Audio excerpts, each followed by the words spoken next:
Shalom, selamat pagi jemaat Tuhan Yesus Kristus. Dalam ibadah pagi ini kita akan mendengarkan firman Tuhan, namun sebelumnya kita bernyanyi nomor 183 ayat 1.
Kita bersatu dalam doa. Allah Bapa dalam surga, terpujilah nama-Mu Tuhan, dalam Kristus Yesus Juru Selamat kami yang hidup. Pagi hari ini kami bersyukur Tuhan atas karunia-Mu yang memberikan kami kesempatan untuk beraktivitas sepanjang hari ini. Dan biarlah sebelum beraktivitas kami mendengarkan firman-Mu untuk kami pergumulkan dalam kehidupan kami, supaya kami tetap menyatu di dalam Engkau Tuhan, dalam setiap aktivitas kehidupan kami. Dan biarlah Roh-Mu memberi hikmat dan pengertian kepada kami semuanya. Dalam nama-Mu Tuhan Yesus Kristus kami berdoa dan mengucap syukur. Amin. Saudara kekasih Tuhan Yesus Kristus, firman Tuhan yang menjadi renungan kita pada pagi hari ini diambil dari kitab Mika pasal 7 ayat 18.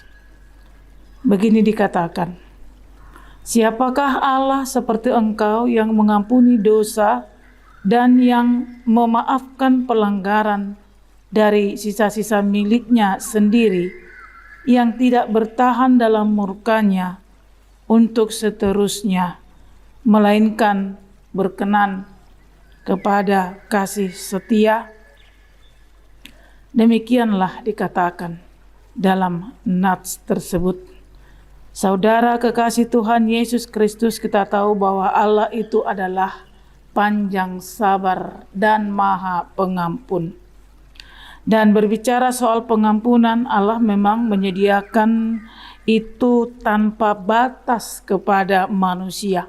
Sebab Allah tahu dan memahami kelemahan manusia dan kecenderungannya. Sebagaimana umatnya dahulu Israel yang selalu dalam sorotan para nabi di zamannya.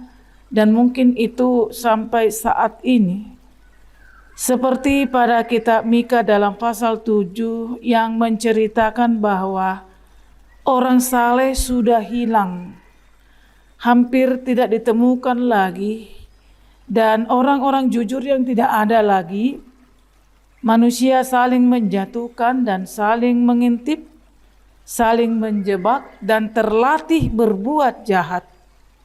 Hukum suap menyuap sudah tidak asing lagi, dan perkara benar dan salah diputarbalikkan. Tidak ada saling percaya, tapi saling mencurigai, saling menghujat, bahkan di tengah keluarga banyak ketidakharmonisan dan saling merendahkan. Saudara, dalam kondisi seperti itu tentunya kehidupan tidak akan baik-baik saja dan cenderung merugi dan membahayakan bagi kehidupan umat manusia secara keseluruhannya. Apabila hal itu akan terjadi di setiap tempat, maka kehidupan manusia itu sesungguhnya tidak baik-baik saja dan tidak akan aman. Dan bahkan murka Allah akan menjadi bagian dari kehidupan manusia itu.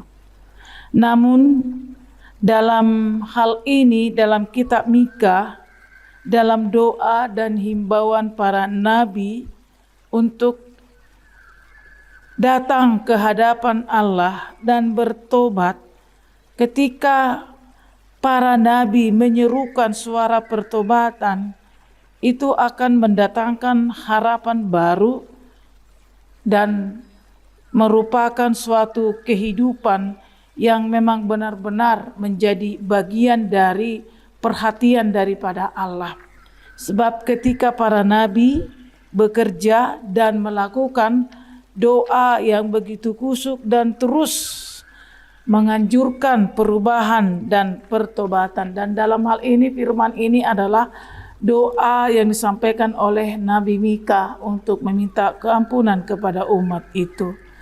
Dan dengan demikian suara para nabi terus diperdengarkan untuk mengembalikan harapan dan kebaikan buat perubahan hidup manusia.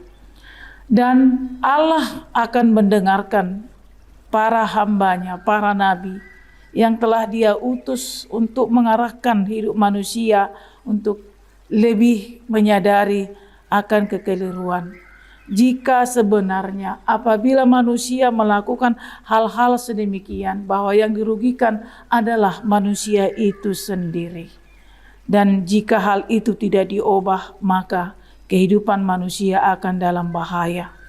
Allah itu panjang sabar, dan kesabarannya yang tanpa batas itu telah memberi pengampunan dan tidak akan pernah menolak untuk melakukan kebaikan kepada umat manusia. Dan sesungguhnya yang menjadi bekal kehidupan manusia adalah berkat Allah. Dan Allah tidak mengkehendaki bahwa manusia itu di dalam kutuk dan kemurkaan Allah. Namun dalam hal ini saudara kekasih Tuhan Yesus Kristus, bahwa Allah telah menetapkan ketika Allah menjanjikan kasih di dalam Kristus Yesus, bahwa dalam hal ini pengorbanan yang telah dilakukan oleh Tuhan Yesus Kristus dalam memberikan darahnya sendiri sebagai tebus dosa, itu adalah waktu, itu adalah kairos, kesempatan tanpa batas yang Tuhan berikan sebagai bukti kecintaannya kepada orang yang datang kepadanya. Namun satu hal yang harus kita ingat, bahwa meskipun Allah memberikan kasih dan pengampunan tanpa batas, karena memang Allah itu adalah abadi dan kekal, namun kita harus menyadari bahwa kita itu mempunyai keterbatasan, mempunyai waktu yang terbatas. Oleh karena itu, setiap waktu yang Tuhan berikan kepada kita adalah kesempatan untuk lebih baik dan lebih baik lagi. Karena hidup kita ini mempunyai batasan waktu. Oleh karena itu, mari kita pakai waktu yang masih kita miliki untuk memperbaiki segala yang kurang selagi masih ada waktu. Saudara, benar dikatakan bahwa Allah itu adalah Maha Pengampun. Allah itu adalah Maha Pengasih. Allah itu panjang sabar dan penuh kasih karunia. Namun saudara, kita memiliki waktu yang terbatas. Selagi masih siang, selagi kita masih mempunyai waktu di sini, maka sebaiknya kita pakai waktu itu untuk mendapatkan kasih, pengampunan, dan juga keselamatan yang Tuhan janjikan. Sebab pada firman ini, meskipun diberitakan bahwa Allah itu memberikan kasih dan pengampunan tanpa batas, tetapi kita mempunyai batasan waktu. Dan waktu itulah yang harus kita pakai untuk hidup lebih baik lagi sebagai umat yang Allah kasihi dan yang terus berusaha untuk hidup berkenan di hadapan Allah. Meskipun kita punya catatan bahwa Allah itu Maha Pengampun, maka selagi masih ada waktu, mari kita terus memohon pengampunan dari Tuhan dan meminta kehidupan daripadanya, dan juga untuk keselamatan kita dan kehidupan kita. Amin. Kita bersatu dalam doa. Allah Bapa, di dalam Yesus Kristus, kami datang ke hadapan-Mu Tuhan dengan segala keberadaan kami dan segala keterbatasan kami. Biarlah kami memahami kasih-Mu yang tanpa batas dan pengampunannya yang begitu luas dan juga kesabaran-Mu yang begitu panjang. Tidak akan kami buat menjadi suatu permainan untuk hidup di dalam ketidakmauan menyadari bahwa kami itu manusia ciptaan-Mu yang memiliki waktu dan keterbatasan di dalam kehidupan kami. Sehingga waktu itu adalah kesempatan bagi kami untuk hidup lebih baik di hadapan Tuhan. Dan biarlah akan kesadaran yang akan kami miliki dalam kehidupan kami membawa kami kepada hidup berperilaku lebih baik dan juga lebih mempercayai Tuhan. Dan kami akan senantiasa berusaha hidup lebih berkenan di hadapan Tuhan dan juga menjadi orang-orang yang memiliki arti bagi sesama kami. Pimpin kami dalam hidup kami Tuhan, dan tetaplah menjadi Tuhan bagi kami yang akan terus kami sembah dan yang menjadi terus sumber kehidupan kami.